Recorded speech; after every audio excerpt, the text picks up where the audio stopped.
जी, अस्सलाम वालेकुम। ख्वाजा आसिफ जो हैं वो बार-बार कुछ चीज़ें रिपीट कर रहे हैं। ऐसा लग रहा है कि जैसे वो बहुत ज़्यादा प्रेशर में हैं। इसके ऊपर बात करने से पहले मैं ये भी आपको बताऊँगी कि जो हमारे आर्मी चीफ़ की जो वज़ीर-ए-आज़म शहबाज शरीफ से मुलाकात हुई थी, उस मुलाकात के बाद जो है पीएमएलएन का जो एक मौक़िफ़ था वो आपने को सुनने को मिला होगा कि ख्वाजा आसिफ साहब की जो बातें हैं, वो उनकी अपनी पर्सनल है, ये पार्टी मौक़िफ़ नहीं है, ब्ला, ब्ला, ब्ला, सो ऑन। तो अब इसके ऊपर भी बात करूँगी कि नवाज़ शरीफ साहब जो है वो अब आ रहे हैं दोबारा यूके। तो आर्मी चीफ और जो हमारे वज़ीर-ए-आज़म हैं शहबाज शरीफ साहब, इनके दरमियान गुफ्तगू में क्या तय पाया था? किस चीज़ के लिए हमारे आर्मी चीफ ने जो है वो वज़ीर-ए-आज़म शहबाज शरीफ साहब को वार्न किया था? तो अब हम वापस आ जाते हैं ख्वाजा आसिफ। ख्वाजा आसिफ मुसलसल जो है वो टीवी पर अपीयर हो रहे हैं और वो टीवी प्रोग्राम में जो है वो मुसलसल ये बात कर रहे हैं। उन्होंने पहले कहा कि मैंने जब बात की जनरल फ़याज़ हमीद के बारे में और जनरल बाजवा के बारे में तो मुझे धमकियाँ दी गईं। मुझे कहा गया कि तुम चुप कर जाओ और फिर उसके बाद उन्होंने कहा कि मैं तो बल्कि उन्होंने भी धमकी दी, ख्वाजा आसिफ साहब ने भी धमकी दी कि जो मुझे धमकियाँ दे रहे हैं मैं तो वो बर्दाश्त कर लूँगा, लेकिन वो बर्दाश्त नहीं कर पाएँगे। अब ये मुझे नहीं पता कि वो धमकी ये किसको देने की कोशिश कर रहे थे, क्या फ़ैज़ हमीद को देने की कोशिश कर रहे थे, जनरल बाजवा को देने की कोशिश कर रहे थे? क्योंकि जनरल बाजवा तो जो थे वो तो मोहसिनों में हैं ख्वाजा आसिफ साहब के, क्योंकि उनके तो बड़े अच्छे ताल्लुकात हैं, उनके जो पार्टनर हैं उनके साथ भी, जो हमारे साबिका आर्मी चीफ थे जनरल बाजवा साहब, उनके साथ भी उनके बड़े अच्छे ताल्लुकात थे, क्योंकि आपको याद होगा 2018 के जब इलेक्शन हुए थे तो उसमें ख्वाजा आसिफ साहब ने खुद कहा था कि जब मेरी सीट के ऊपर कुछ नहीं हो रहा था तो मैंने जनरल बाजवा को फोन किया और उसके बाद जो है वो सीट जीत गए। अब ये इस इलेक्शन के अंदर ख्वाजा आसिफ साहब की जो आपको पता ही है, जो उस्मान डार की वालदा है रेहाना डार, वो क्लेम करती हैं कि वो ये सीट जीती हुई है, जो कि मैंने भी उस दिन टीवी पे लाइव देखा था कि वो जो रेहाना डार थी उनकी विक्ट्री काफी क्लियर थी। फिर ऑल ऑफ अ सडन जो है वो बैठ जाता है सारा कुछ, जो आने बंद हो जाते हैं रिजल्ट, और उसके बाद जो है ख्वाजा आसिफ के हक में आ जाता है कि जी ख्वाजा आसिफ जीत गए हैं। मैंने आपको बहुत पहले भी ये खबर दी थी कि ख्वाजा आसिफ साहब की सीट जो है वो बहुत ही एक वनरेबल सिचुएशन में है। ख्वाजा आसिफ, उनको लग गया हुआ है पता ख्वाजा आसिफ साहब को, क्योंकि अंदर से, पार्टी के अंदर से भी उनके खिलाफ जो है वो लॉबिंग शुरू हो चुकी हुई है ख्वाजा आसिफ के। अब वजीर दिफा है ख्वाजा आसिफ, और वजीर दिफा होते हुए जब ख्वाजा आसिफ ऐसी स्टेटमेंट देते हैं कि मुझे धमकियां दी जा रही हैं, ये पाकिस्तान के वजीर दिफा जब ये स्टेटमेंट देते हैं कि मुझे धमकियां दी जा रही हैं, तो पूरी दुनिया के अंदर एक ऐसा मैसेज आता है कि पाकिस्तान का वजीर दिफा खुद जो है वो इतना इंडिपेंडेंट नहीं है, वो इतना सेफ एंड साउंड नहीं है, तो सोचिए आप पाकिस्तान की आवाम, उनके साथ क्या कुछ होता होगा। तो ये इस तरह के मैसेजेस दे के मुझे ऐसा लग रहा है कि ख्वाजा आसिफ साहब जो है वो अपनी पोजीशन मजीद वनरेबल कर रहे हैं, वो अपने आप को मजीद वीक कर रहे हैं। इसका एक ही जो है वो मैं मायने निकालूंगी कि या तो ख्वाजा आसिफ को पता चल चुका हुआ है कि उनका जाना ठहर गया हुआ है, तो लिहाजा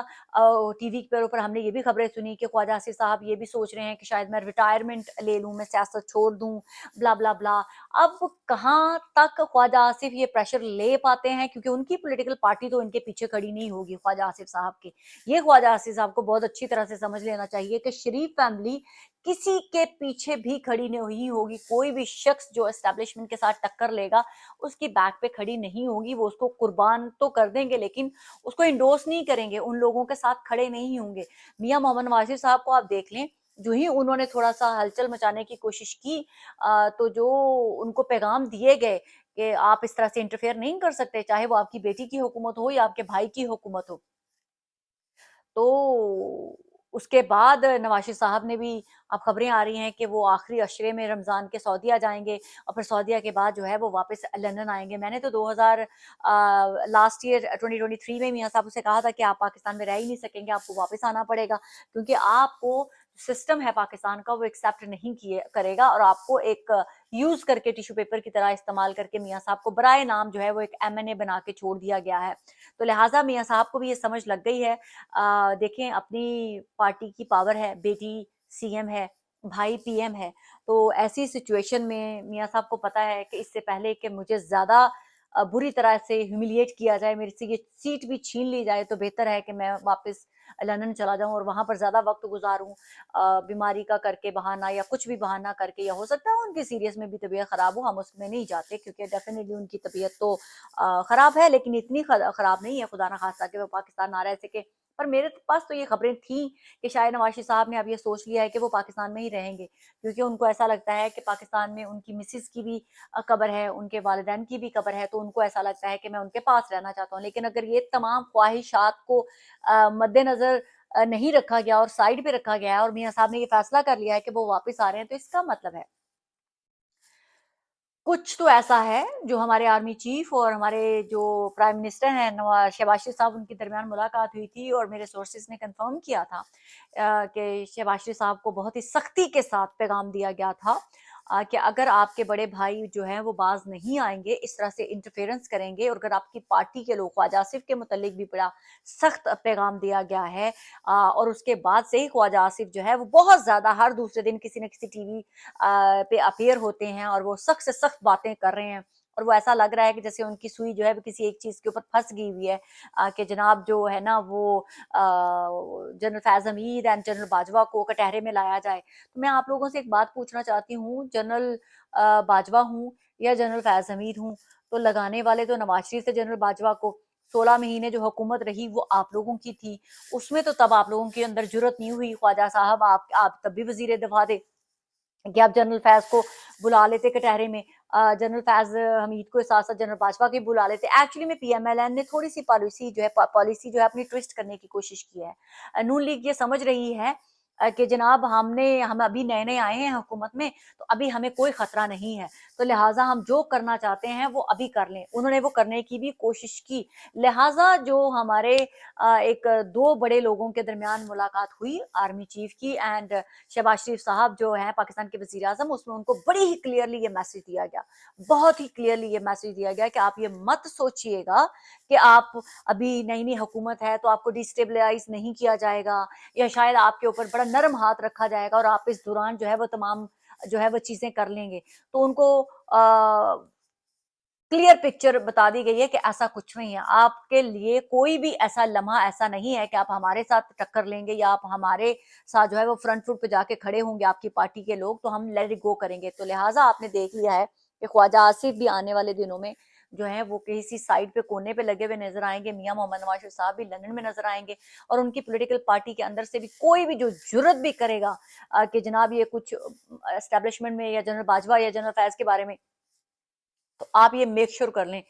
कि शहबाज शरीफ जो है पाकिस्तान के प्राइम मिनिस्टर, वो एक सेकंड नहीं लगाएंगे उस शख्स को अपनी पार्टी से, उस ओहदे से अलग करने के लिए। तो शहबाज शरीफ साहब कभी भी नहीं चाहेंगे कि उनके दौरे हुकूमत के अंदर कोई भी शख्स एंटी एस्टेब्लिशमेंट बयानियां बनाने की कोशिश नहीं करे भी। तो अब लिहाजा शहबाज शरीफ साहब को पता है कि अगर मैंने अपनी हुकूमत ज्यादा से ज्यादा, यानी कि वो 5 साल का तो उनका टारगेट है शहबाज शरीफ साहब का कि मैं कंप्लीट करूं, लेकिन वो इस सूरत में किसी भी किस्म की कोई भी रुकावट जो है वो बर्दाश्त नहीं करेंगे शहबाज शरीफ साहब। और वो चाहे उनका वो बड़ा भाई हो या वो उनकी भतीजी हो, किसी भी किस्म की कोई भी रुकावट जो है शहबाज शरीफ साहब वो बर्दाश्त नहीं करेंगे, उसको साइड पे करने में एक सेकंड भी नहीं लगाएंगे। लिहाजा मियां मोहम्मद नवाज शरीफ साहब के बारे में कहा जा रहा है कि वो डिप्रेशन का शिकार हो गए हैं, वो बहुत ज़्यादा डिप्रेस्ड हैं कि उनके साथ जो है क्या हो गया। जो लतीफ़ जावेद हैं वो भी बार बार आके कहते हैं कि जनाब हमें पता है कि बेची गई सीटें, पैसा चला और मेरे पास तमाम सबूत मौजूद हैं, लेकिन मैं नवाज शरीफ साहब की वजह से मजबूर हूँ, मैं चुप करके बैठा हुआ हूँ। अब मुझे बताएं, अगर आपके पास मजबूरी है तो नवाज शरीफ साहब का नाम लेके ये ड्रा किसको रहे हैं? नवाज शरीफ साहब तो आपको कभी नहीं कहेंगे कि जाके बोल लें, अगर आपको जरूरत है तो आप बोल लें। तो लिहाजा आने वाले दिनों में, बल्कि मैं यहाँ पर जाते जाते एक बात आप लोगों को बताती भी चली जाऊं कि आप अप्रैल के एंड से आप लोगों को नजर आना शुरू हो जाएगा कि कैसे इस हुकूमत के खिलाफ जो तमाम पॉलिटिकल पार्टीज जो हैं, जो छोटी बमा जो मौलाना फजलुर रहमान जो हैं वो इकट्ठे होंगे, बल्कि इस हुकूमत में बैठी हुई पॉलिटिकल पार्टीज भी इसी हुकूमत के खिलाफ जो है वो इकट्ठी हो जाएगी। तो लिहाजा शहबाज शरीफ साहब या ख्वाजा आसिफ हूँ, मरियम नवाज हूँ या नवाज शरीफ साहब हूँ, अगर वो ये सोच के बैठे हुए हैं कि उनके लिए सत्ते खैरा हैं, सत्य कहना तो किसी के लिए नहीं है। जो ही आप अप्रैल के एंड की तरफ जाएंगे तो आपको पॉलिटिकल पार्टी जो पीपल्स पार्टी है या एमक्यूएम है, क्योंकि यही दो मेजर पॉलिटिकल पार्टीज हैं जो इस वक्त जो नून लीग के हुकूमत के साथ हैं, तो ये भी एंटी हुकूमत जो है, एंटी नून लीग बोलना शुरू कर देंगी और इनके ऊपर प्रेशर बिल्ड होना शुरू हो जाएगा। तो आपको साफ क्लियर जो है साफ साफ नजर आना शुरू हो जाएगा। एंड ऑफ अप्रैल तक इंतजार करें और आपको सब चीजें पता लगना शुरू हो जाएंगी। बाकी बाद में बताऊंगी। तब तक के लिए पाकिस्तान जिंदाबाद।